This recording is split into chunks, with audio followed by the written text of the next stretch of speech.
આદિવાસી બજેટમાંથી અમૃત મહોત્સવો કાઢે છે, વિકાસ મહોત્સવો કાઢે છે, ગૌરવ યાત્રાઓ કાઢે છે અને પોતાના તાઇફાઓ કરે છે, ત્યારે હવે આપણે બધાએ જાગી જવાનું છે અને આ સરકારને 2027માં ઉખાડીને આપણે ફેંકી દેવાની છે। જય આદિવાસી, જય જોહાર, ઉલ ગુલાન, ઉલ ગુલાન, ઉલ ગુલાન, જિંદાબાદ બોલો, જિંદાબાદ। પાછળ વાળા ભાઈઓ ભૂખ લાગી છે કે શું? થાકી ગયા કે શું? ઉલ ગુલાન, ઉલ ગુલાન, ઉલ ગુલાન। સૌ પ્રથમ તો 150મી જનનાયક બિરસા મુંડાજીની જન્મ જયંતિમાં અહીં મંચસ્થ ઉપસ્થિત બધા જ લોકો બોલે એવા છે, પણ એ બધા જ આગેવાનોની હું ક્ષમા માંગુ છું કે સમયની મર્યાદામાં અને જે પ્રકારના કાર્યક્રમો છે એ પ્રકારના કાર્યક્રમોને ધ્યાને રાખીને તમને બોલવાની જે આયોજક મિત્રોએ તમારા વતી અમને સૂચવેલું છે તો બધાને વિનંતી કરું છું, બધા સહયોગ આપજો। સાથે સાથે મંચસ્થ તમામ આગેવાનો, મારા સાથી સિનિયર ધારાસભ્ય અને હર હંમેશ સંઘર્ષશીલ એવા આનંદભાઈ પટેલ સાહેબ માટે જોરદાર તાળીઓ પાડી લઈએ। એવા જ આ વિસ્તારના સાથી આગેવાન એવા શેરખાનભાઈ, ડોક્ટર દયારામભાઈ, દેવેન્દ્રભાઈ, હરિસિંહભાઈ વસાવા, સાથે નિરંજનભાઈ વસાવા, પિયુષભાઈ પટેલ, યુવરાજસિંહભાઈ જાડેજા, રજનીભાઈ વસાવા, વનરાજભાઈ વસાવા અને આ વિસ્તારના દરેક પદાધિકારીઓ, તાલુકા પંચાયતના, જિલ્લા પંચાયતના સભ્યશ્રીઓ, સરપંચશ્રીઓ, પૂર્વ સરપંચશ્રીઓ, મુખીઓ, પટેલો, સંતો, મહંતો, વડીલો, આગેવાનો, માતા બહેનો અને સૌને મારા ઉલ ગુલાન જિંદાબાદ। સાથીઓ, બિરસા મુંડાની વાત આગળના આપણા વક્તા આનંદભાઈએ કરી। એમનો જન્મ 1875માં ખૂંટી જિલ્લાના ઉલહતુ ગામમાં થયો। એક સામાન્ય પરિવારમાંથી એમણે તે વખતે જોયું કે અંગ્રેજો દ્વારા આપણા આદિવાસીઓની જળ, જંગલ, જમીન પર તરાપ મારવામાં આવે છે, આદિવાસીઓ પર કરવેરા નાખવામાં આવે છે અને 1899માં મુંડા વિદ્રોહ અંગ્રેજો સામે થયો। એની નેતાગીરી બિરસા મુંડાજીએ લીધી અને એમાં એમની ધરપકડ કરવામાં આવી। ઘમાસણ યુદ્ધો થયા, એક બાજુ તીરકમઠા, ભાલા, એક બાજુ ગોળીબાર થયું અને એમને જેલમાં પૂરવામાં આવ્યા અને માત્ર 25 વર્ષની ઉંમરમાં જેલમાં એમનું મૃત્યુ થયું અને સેનામાંથી મૃત્યુ થયું છે એના આજ દિન સુધી કોઈ પુરાવા આપણને મળ્યા નથી। ત્યારે સાથીઓ, આ બિરસા મુંડાનો ધ્યેય આદિવાસી સ્વાયત્ત રાજ, આદિવાસી સ્વતંત્ર રીતે સ્વમાનભેર શેરની જેમ જીવે એવો ધ્યેય હતો। તમને ને અમને બધાને ઇતિહાસમાં ભણાવવામાં આવ્યો, ઉત્ક્રાંતિવાદ, ચાર્લ્સ ડાર્વિનના ઉત્ક્રાંતિવાદના સિદ્ધાંતોમાં જણાવવામાં આવ્યું કે જ્યારે આ પૃથ્વી પર માનવી સભ્યતાનું ઉત્પન્ન થયું ત્યારે આદિમાનવ તરીકે સૌપ્રથમ પૃથ્વી પર આદિવાસીઓ આવ્યા। શરૂઆતમાં પેડાની શોધ થઈ, અગ્નિની શોધ થઈ, ધાન્યની શોધ થઈ, ખેતીની શોધ થઈ અને બધા ખેતીની શોધની સાથે સાથે પરિવારો સાથે રહેતા થયા। પરિવારો સાથે રહેતા થયા એટલે નાના નાના ગામો, નાના નાના કબીલાઓ બન્યા અને એ કબીલાઓના મુખીઓ બન્યા, સરદારો બન્યા અને શાંતિથી પ્રકૃતિ સાથેનું એમનું જીવન ચાલુ હતું। એ દરમિયાન આ દુનિયામાં સંપત્તિ માટે લડાઈ થઈ, સત્તા માટે લડાઈ થઈ, સ્ત્રીઓ માટે લડાઈઓ થઈ અને એમાં એ લોકોની જે સભ્ય સંસ્કૃતિ પોતાને માનનારા સમાજ દ્વારા આદિવાસી સમાજના એક કબીલાઓ પર આક્રમણો થયા। સામદામ દંડભેદ નીતિ અંતર્ગત જ્યારે આપણો આદિવાસી સમાજના એ લોકો સરેન્ડર નહીં થયા તો યુદ્ધો કરીને આપણા કબીલાઓ છીનવાઈ ગયા અને આપણું શોષણ થયું, ઘર્ષણ થયું, જળ જંગલ જમીનો છીનવાઈ અને તમે જોયું હશે આપણા દેશ પર બહારથી મુગલો આવ્યા, ડચો આવ્યા, હુણો આવ્યા, અંગ્રેજો આવ્યા, પોર્ટુગીઝો આવ્યા, ફ્રેન્ચો આવ્યા અને આ અંગ્રેજોએ પણ 200 વર્ષ આપણા દેશ પર રાજ કર્યું। એ ઇતિહાસથી લઈને આજ દિન સુધી આદિવાસીઓનું માત્ર ને માત્ર શોષણ થતું આવ્યું છે.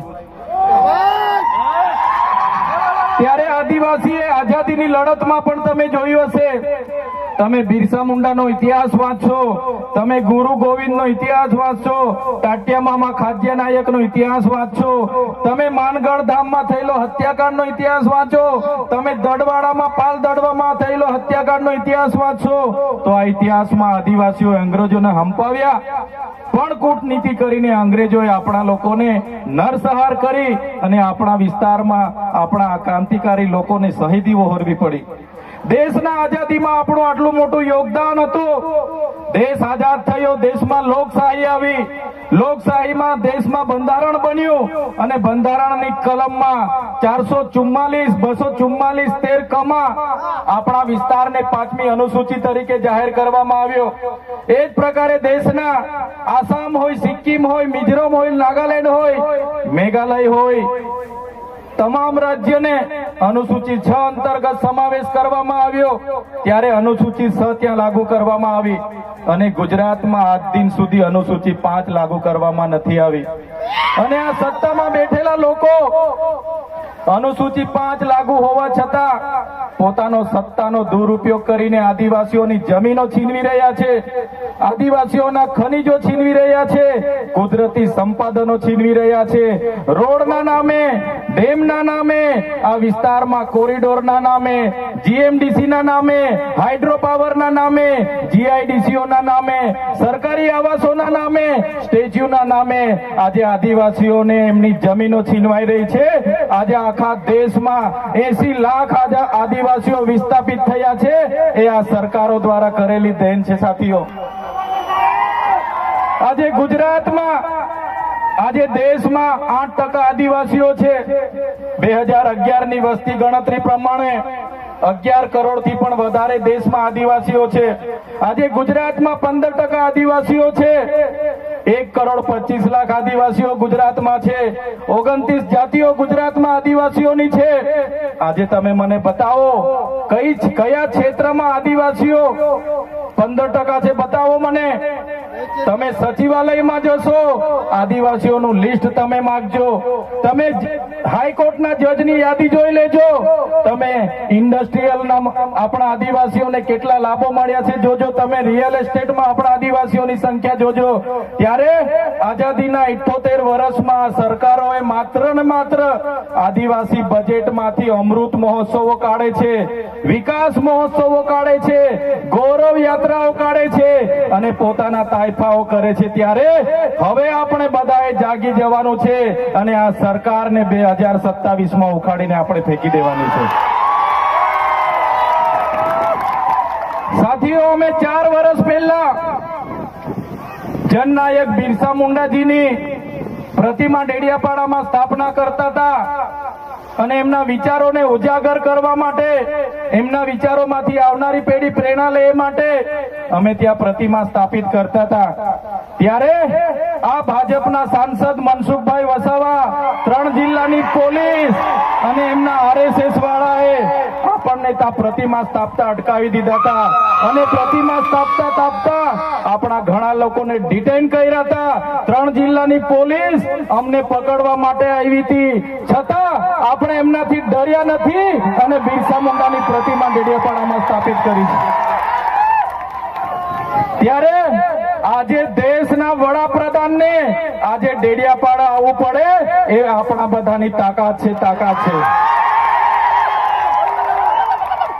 ત્યારે વડાપ્રધાન ડેડિયાપાડા આવે છે ત્યારે લોકોને ભેગા કરવા માટે 500 કરોડ આદિવાસી બજેટમાંથી જોગવાઈ કરવામાં આવી છે.